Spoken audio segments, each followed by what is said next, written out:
પાટણ જિલ્લાના ધારપુર હોસ્પિટલના નજીક ગેટ સામે અજાણ્યા ટ્રક વાહનની ટક્કરે એક્ટિવા ચાલક શિક્ષકનું થયું કરુણ મોત, જેમાં એક્ટિવા ચાલક મહેશભાઈ ચૌહાણનું ગંભીર ઇજાઓના કારણે ઘટના સ્થળે જ મોત થયું હતું અને તેમની સાથે રહેલા તેમની દીકરીને પણ ગંભીર ઇજાઓ પહોંચી હતી. પાટણ જિલ્લાના અંબાળા ગામના અને પાટણની વૃંદાવન સોસાયટીના રહેવાસી મહેશભાઈ ભલજીભાઈ ચૌહાણ, જેઓ શિક્ષક હતા, પોતાનું એક્ટિવા લઈને સાંજના સમયે ધારપુર હોસ્પિટલ ખાતે સ્ટાફ નર્સમાં નોકરી કરતી દીકરીને લેવા ગયા હતા અને ઘરે પરત આવી રહ્યા હતા. જે દરમિયાન પાટણ ઊંઝા હાઈવે ઉપર ધારપુર હોસ્પિટલ ગેટ આગળ અજાણ્યા ભારે વાહન ચાલકે એક્ટિવાને અડફેટે લેતા અકસ્માત સર્જાયો હતો, જેમાં વાહનની ટક્કરે એક્ટિવા સાથે મહેશભાઈ ચૌહાણ, ઉંમર વર્ષ આશરે 52 વર્ષ, રોડ પર ફંગોળાઈ જતા માથાના અને શરીરના અન્ય ભાગોમાં ગંભીર ઇજાઓ પહોંચતા ઘટના સ્થળે મોત નીપજ્યું હતું. અકસ્માતનો ધડાકો સાંભળી આજુબાજુના લોકો ઘટના સ્થળે દોડી આવ્યા હતા. માથા અને મોઢા ઉપર ટાયર ચડી ગયું હતું. તેઓને ગંભીર ઇજાઓ અને ઘટના સ્થળે જ મોત નીપજ્યું હતું.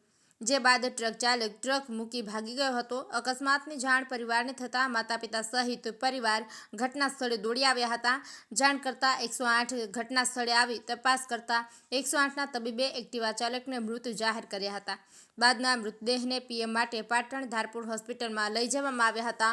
સમગ્ર ઘટના અંગે ત્યાંના સ્થાનિક લોકોની માંગ ઉઠી છે કે ધારપુર હોસ્પિટલ આગળ બેફામ ટ્રક ચાલકો દોડે છે. અગાઉ પણ આવા ગંભીર બનાવો બન્યા હતા, જેની તકેદારી રાખી ધારપુર હોસ્પિટલ આગળ સ્પીડ બ્રેકર લગાવવાની માંગણી ઉઠી છે.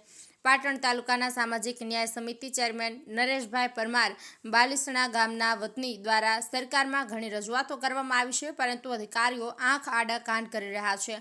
અધિકારીઓને લોકોના જીવની કોઈ જ કિંમત ન હોવું તેવું જાણવા મળ્યું છે. બેફામ ટ્રક ચાલકોને પોલીસ ફરિયાદ તથા લોકોના જીવ જાય તેમ છતાં કોઈ બદલાવ જોવા મળતો નથી. ટ્રક ચાલકને કાયદાનો કોઈ ડર જ રહ્યો નથી. બેફામ ડ્રાઇવિંગ તથા નાની ઉંમરના વ્યક્તિઓ ડ્રાઇવિંગ કરતા હોવાથી સ્ટીયરિંગ ઉપરથી કાબુ ગુમાવી દેશે, તેથી માર્ગ અકસ્માત વધુ થઈ રહ્યા છે. Rajubhai D Patel, news of Patan.